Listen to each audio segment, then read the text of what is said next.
नमस्कार, हर खबर हरियाणा में आपका स्वागत है। मैं हूं आपके साथ भावना त्रिपाठी। रुक करेंगे प्रदेश की तमाम बड़ी खबरों की ओर। केंद्रीय वित्त मंत्री निर्मला सीतारमण ने मंगलवार को संसद में मोदी सरकार 3.0 का पहला बजट पेश किया। इस दौरान सरकार ने वेतनभोगियों, पेंशनभोगियों, किसान, महिलाओं, युवा, छात्रों समेत कई वर्गों के लिए बड़े ऐलान किए। सरकार ने इनकम टैक्स की न्यू रिजीम में भी रेट में मामूली बदलाव किए हैं। खास बात है कि ये उनकी तरफ से पेश किया जाने वाला 7वां बजट था।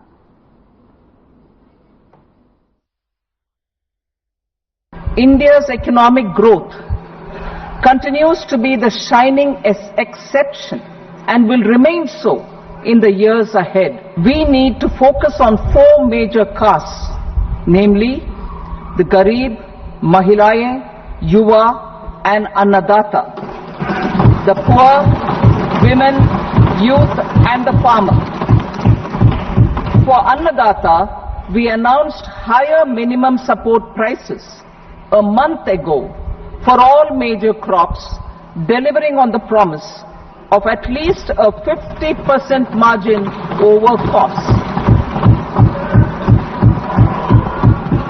Pradhan Mantri Garib Kalyan Anna Yojana was extended for 5 years, benefiting more than 80 crore people. Administrative actions for approval and implementation of various schemes announced in the interim budget are well underway. The required allocations have been made. Budget theme. Turning attention to the full year. वित्त मंत्री निर्मला सीतारमण ने मंगलवार को देश का सालाना budget पेश किया। पीएम नरेंद्र मोदी ने इसे देश को नई ऊंचाई पर ले जाने वाला बजट बताते हुए वित्त मंत्री सीतारमण की तारीफ की। पीएम ने कहा कि देश को विकास की नई ऊंचाई पर ले जाने वाले इस महत्वपूर्ण बजट के लिए मैं सभी देशवासियों को बधाई देता हूं। वित्त मंत्री निर्मला सीतारमण और उनकी पूरी टीम बहुत बहुत बधाई की पात्र है। मुद्रा लोन की लिमिट को 10 लाख से बढ़ाकर 20 लाख रुपए किया गया है। इससे छोटे कारोबारियों, विशेष रूप से महिलाओं, दलित, पिछड़े, आदिवासी परिवारों में स्वरोजगार को बल मिलेगा। साथियों, हम सब लोग मिलकर भारत को ग्लोबल मैन्युफैक्चरिंग हब बनाएंगे। देश का एमएसएमई सेक्टर मध्यम वर्ग से जुड़ा हुआ है। एक प्रकार से एमएसएमई सेक्टर की ओनरशिप मध्यम वर्ग ही है और इसी सेक्टर से गरीबों को ज्यादा से ज्यादा रोजगार भी मिलता है। छोटे उद्योगों की बड़ी ताकत, उस दिशा में हमारा अहम कदम है। इस बजट में एमएसएमईज के लिए ईज ऑफ क्रेडिट बढ़ाने वाली नई योजना का ऐलान किया गया है। मैन्युफैक्चरिंग और एक्सपोर्ट इकोसिस्टम को हर जिले तक ले जाने के लिए बजट में अहम घोषणा की गई है। ई कॉमर्स, एक्सपोर्ट हब्स और फूड क्वालिटी टेस्टिंग के लिए 100 यूनिट्स, ऐसे कदमों से वन डिस्ट्रिक्ट वन प्रोडक्ट अभियान को गति मिलेगी। साथियों, ये बजट हमारे स्टार्टअप्स के लिए, इनोवेशन इकोसिस्टम के लिए ढेर सारे नए अवसर लेकर आया है। स्पेस इकोनॉमी को बढ़ावा देने के लिए 1000 करोड़ रुपए का फंड हो, एंजल टैक्स हटाने का फैसला हो, ऐसे कई सारे कदम इस बजट में उठाए गए हैं।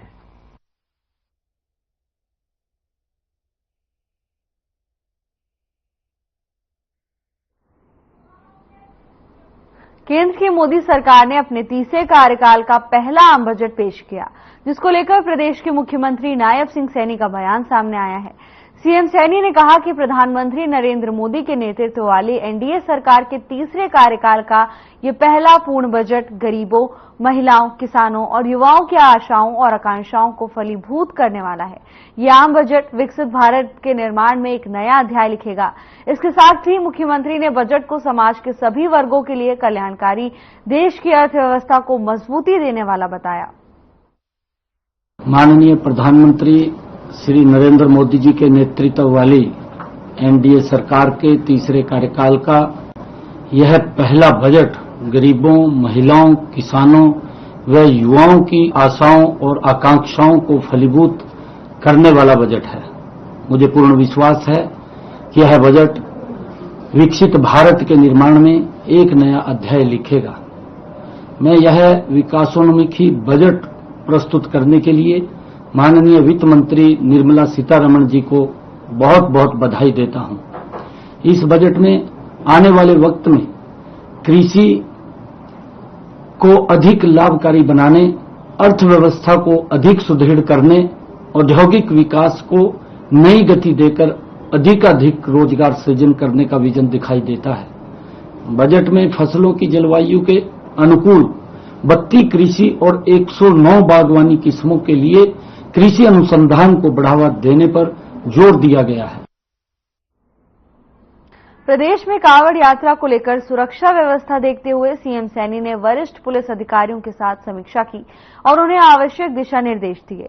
गौरतलब है 22 जुलाई से 2 अगस्त तक कांवड़ यात्रा प्रस्तावित है। ऐसे में लाखों की संख्या में श्रद्धालु हरिद्वार से पैदल चलकर कांवड़ लाएंगे। इसी को देखते हुए कांवड़ यात्रा में श्रद्धालुओं की सुरक्षा के लिए हरियाणा पुलिस की ओर से पुख्ता इंतजाम किए गए हैं। इसको लेकर हरियाणा पुलिस ने कांवड़ियों तथा आमजन से अपील की है कि वो कानून और पुलिस तथा प्रशासन के जारी किए गए निर्देशों का पालन करें।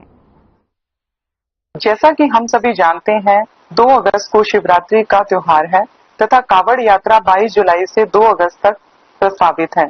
ऐसे में लाखों की संख्या में श्रद्धालु हरिद्वार से पैदल चलकर कांवड़ लाएंगे, जिसका पवित्र जल भगवान शिव पर चढ़ाया जाएगा।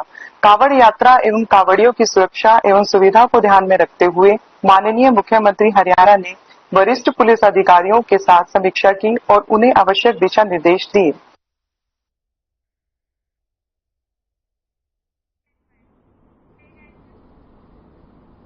महिला एवं बाल विकास तथा परिवहन मंत्री असीम गोयल ने चंडीगढ़ में अंबाला के स्थानीय निकाय विभाग के अधिकारियों की बैठक की अध्यक्षता की। इस अवसर पर शहरी स्थानीय निकाय विभाग के आयुक्त एवं सचिव विकास गुप्ता, निदेशक यशपाल समेत विभाग के अन्य वरिष्ठ अधिकारी उपस्थित रहे। असीम गोयल ने अधिकारियों को निर्देश दिए हैं कि अंबाला शहर की सभी सड़कों को दुरुस्त किया जाए। इसके अलावा सफाई व्यवस्था और स्ट्रीट लाइटें भी ठीक की जाए ताकि स्थानीय निवासियों को आने जाने में किसी प्रकार की परेशानी का सामना न करना पड़े। इसके साथ ही उन्होंने वर्तमान में चल रहे विकास कार्यों में तेजी लाने के निर्देश देते हुए कहा कि अगर किसी अधिकारी ने जानबूझकर अपने कार्य में कोताही बरती तो उसके खिलाफ कड़ी से कड़ी कार्रवाई की जाएगी।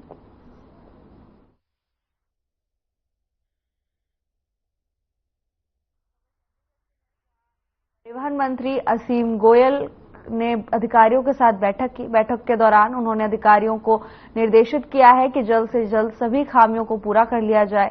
स्ट्रीट लाइट्स हो या फिर सफाई व्यवस्था, सभी को जल्द से जल्द दुरुस्त करने की बात परिवहन मंत्री की ओर से की गई है। इसके साथ ही परिवहन मंत्री असीम गोयल ने अधिकारियों को साफ चेतावनी दी है कि अगर काम में कोताही बरती गई तो कड़ी से कड़ी कार्रवाई की जाएगी। चंडीगढ़ में परिवहन मंत्री ने अधिकारियों के साथ बैठक की। बैठक के दौरान कई अहम मुद्दों को लेकर चर्चा हुई। अधिकारियों को जल्द से जल्द सभी व्यवस्थाओं को दुरुस्त करने के निर्देश दिए गए हैं। इसके साथ ही देरी होने पर एक्शन लेने की बात भी परिवहन मंत्री की ओर से की गई है। तस्वीर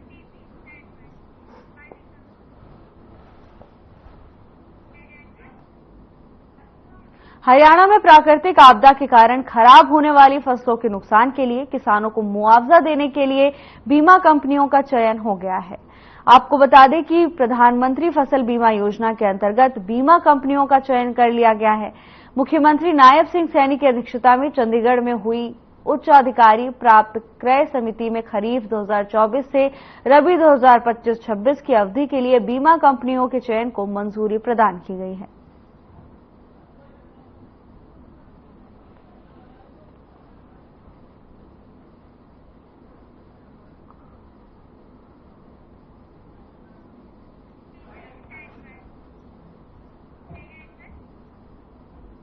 हरियाणा संयुक्त कर्मचारी मंच की जिला कमेटी ने जिला प्रधान अशोक यादव की अध्यक्षता में जिला उपायुक्त कार्यालय के समक्ष धरना प्रदर्शन किया। धरना प्रदर्शन करते हुए कर्मचारियों की 21 सूत्रीय मांगों को मांग पत्र, मुख्यमंत्री के नाम ज्ञापन सौंपा। राज्य चेयरमैन सत्यपाल वर्मा ने इस मौके पर बताया कि हरियाणा सरकार की कर्मचारी विरोधी नीतियों के खिलाफ प्रांतीय कमेटी के आह्वान पर प्रदेश के सभी जिला उपायुक्तों के कार्यालयों पर 2 अगस्त तक प्रदर्शन करते हुए कर्मचारियों की मांग का मांग पत्र मुख्यमंत्री को भिजवाया जाएगा। कर्मचारियों की सरकार से मांग है कि उनकी मांगों को सरकार बातचीत से हल करे, वरना 11 अगस्त को मुख्यमंत्री आवास करनाल का घेराव किया जाएगा।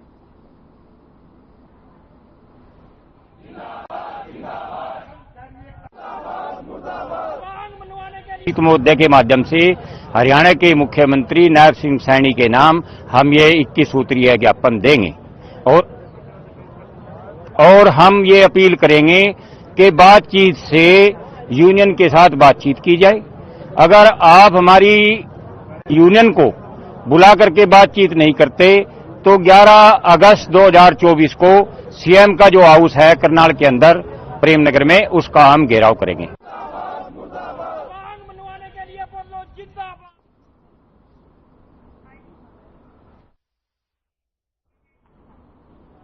हिसार के उपायुक्त प्रदीप दहिया ने नारनौंद का दौरा किया। इस मौके पर उनके साथ नारनौंद के अधिकारियों की टीम भी पहुंची। उनके साथ टीम में एसडीएम मोहित महाराणा भी मौजूद थे। इसके साथ ही उन्होंने व्यवस्थाओं को दुरुस्त करने के निर्देश दिए हैं।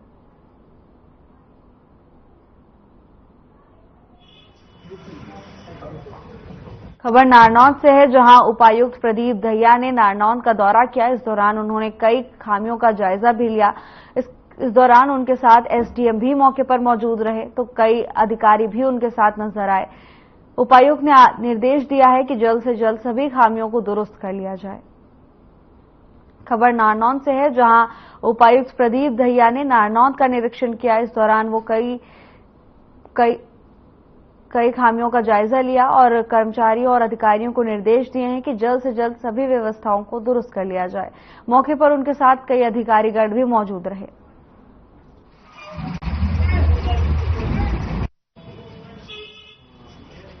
देखिए, लास्ट वीक को खंडा रोड और मोट रोड का मैंने और एक्शन साहब ने मौका निरीक्षण किया था और जो हमारे सेक्रेटरी साहब उनको कुछ डायरेक्शन दी गई थी, जैसे कि रोड को लेवल करना है, नालों की सफाई करनी है।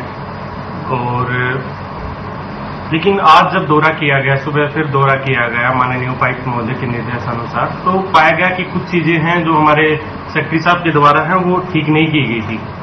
तो सुबह भी विजिट की गई और शाम को माननीय उपायुक्त महोदय द्वारा भी इसमें विजिट की गई है। और उसके बाद जो हम सबके साथ डीसी साहब ने मीटिंग दी है, उसमें कुछ चीजों पर जिन पर चर्चा हुई है वो मैं आपको बता देता हूं।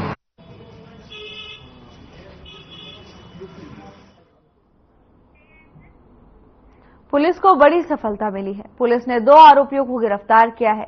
इसके साथ ही पुलिस ने आरोपियों के पास से 2 किलो 730 ग्राम अफीम बरामद की है। पुलिस अधीक्षक जशनदीप सिंह रंधावा ने पूरे मामले को लेकर जानकारी दी है।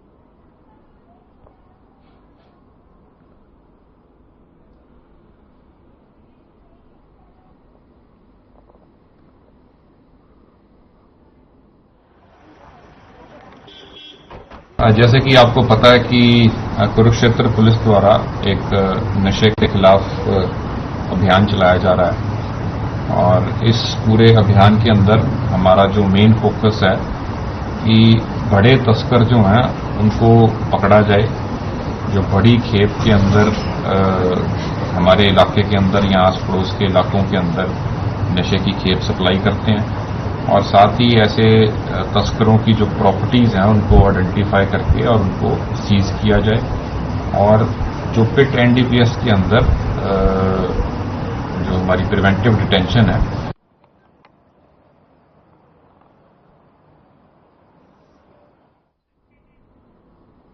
आगामी विधानसभा चुनाव को लेकर भारतीय जनता पार्टी के नेता और कार्यकर्ता अभी से जनसंपर्क अभियानों में जुट चुके हैं और लगातार गांव-गांव, शहर-शहर और घर-घर जाकर ग्रामीण और युवाओं को प्रदेश सरकार की चल रही जन कल्याणकारी योजनाओं के बारे में अवगत करा रहे हैं। इसी कड़ी में पलवल के नाथ सिनेमा मोहल्ले में और धोलागढ़ गांव में स्वागत कार्यक्रमों का आयोजन किया गया। इन कार्यक्रमों में बतौर मुख्य अतिथि पहुंचे भारतीय जनता युवा मोर्चा के राष्ट्रीय सचिव गौरव गौतम का ग्रामीणों और 36 बिरादरी के लोगों ने जोरदार स्वागत किया। कार्यक्रमों को संबोधित करते हुए गौरव गौतम ने कहा कि केंद्र और प्रदेश सरकार की तरफ से लोगों के हितों को ध्यान में रखते हुए अनेकों जन कल्याणकारी योजनाएं चलाई गई हैं, जिनका अंतिम पंक्ति में खड़ा व्यक्ति लाभ उठा रहा है।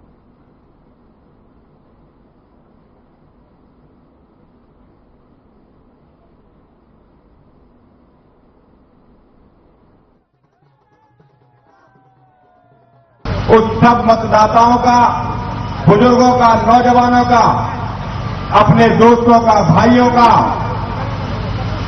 उनके बीच में जाकर उनका आभार करना, उनका धन्यवाद करना और आगे भी आपका आशीर्वाद ऐसे बना रहे। हमने प्रयास किया है कि हम जन जन तक जाने का प्रयास करेंगे, उनका आभार व्यक्त करेंगे, उनका धन्यवाद व्यक्त करेंगे। और Haryana power corporation worker union सब यूनिट नारनौंद के दूसरे दिन भी विरोध गेट मीटिंग बिजली निगम के प्रांगण में की गई, जिसकी अध्यक्षता सब यूनिट प्रधान रामदिया शर्मा और संचालन सब यूनिट सचिव सत्यवान रंगा ने किया। इस दौरान सब यूनिट प्रधान रामदिया शर्मा ने कहा कि कार्यकारी अभियंता हांसी कर्मचारियों की जायज मांगों को न मानकर बड़ा आंदोलन करने पर बिजली कर्मचारियों को मजबूर कर रहे हैं।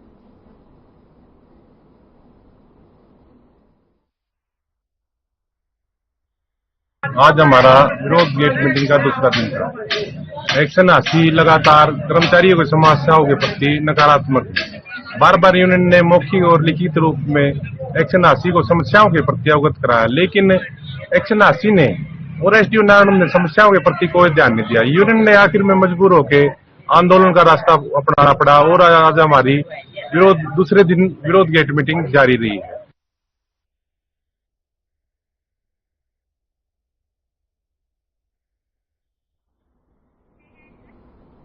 यूपी में कावड़ मार्ग पर स्थित खाद्य पदार्थों की दुकानों पर मालिकों के नाम लिखे जाने के बाद अब हरियाणा के रादौर में भी हिंदू संघर्ष समिति ने खाद्य सुरक्षा अधिनियम 2006 का हवाला देते हुए शहर में भी स्थित खाद्य प्रतिष्ठानों, सौंदर्य प्रसाधन व ब्यूटी पार्लर के मालिकों सहित वहां काम करने वाले कर्मचारियों के नाम दुकानों पर अंकित किए जाने की मांग की है।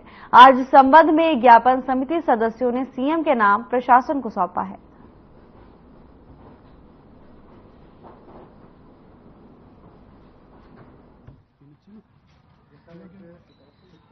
आज हिंदू संघर्ष समिति की तरफ से ये एक माननीय मुख्यमंत्री जी को ज्ञापन दिया है कि इसमें ये मांग रखी कि जितने भी ये एक सेंट्रल गवर्नमेंट का कानून है, खाद्य सुरक्षा कानून 2006, उसके अनुसार जितनी भी खाद्य सामग्री की जो दुकानें हैं, जो व्यापारिक प्रतिष्ठान है, उन सभी को अपने नाम और अपने जो कर्मचारी हैं उनके नाम पूरी तरह से अंकित हों।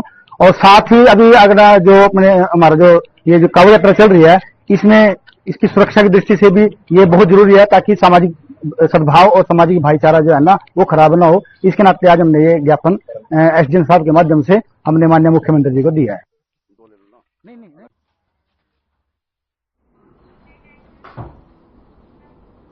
धर्मनगरी कुरुक्षेत्र, जो कि पूरे विश्व में श्रीमद् भागवत गीता के उपदेश और महाभारत के युद्ध के लिए जानी जाती है, सावन के पहले सोमवार के मौके पर कुरुक्षेत्र के मार्कंडेश्वर महादेव मंदिर, दुखभंजन महादेव मंदिर और कालेश्वर मंदिर सहित तमाम देवालयों में सारा दिन श्रद्धालुओं का तांता लगा रहा। लोगों ने बड़ी संख्या में पहुंचकर श्रद्धा भाव से अभिषेक किया।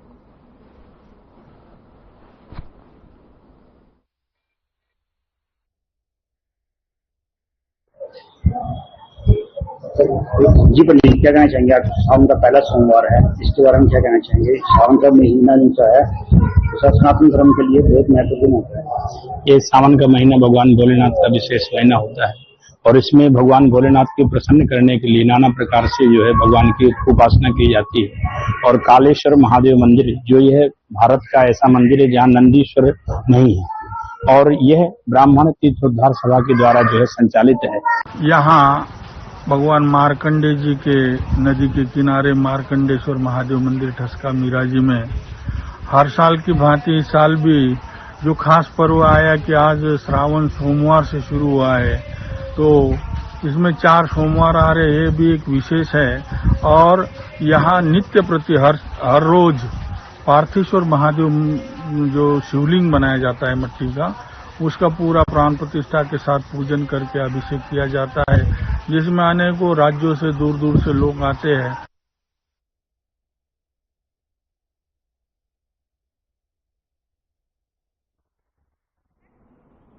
फिलहाल के लिए बस इतना ही। जल्द हाजिर होंगे नई अपडेट्स के साथ। नमस्कार।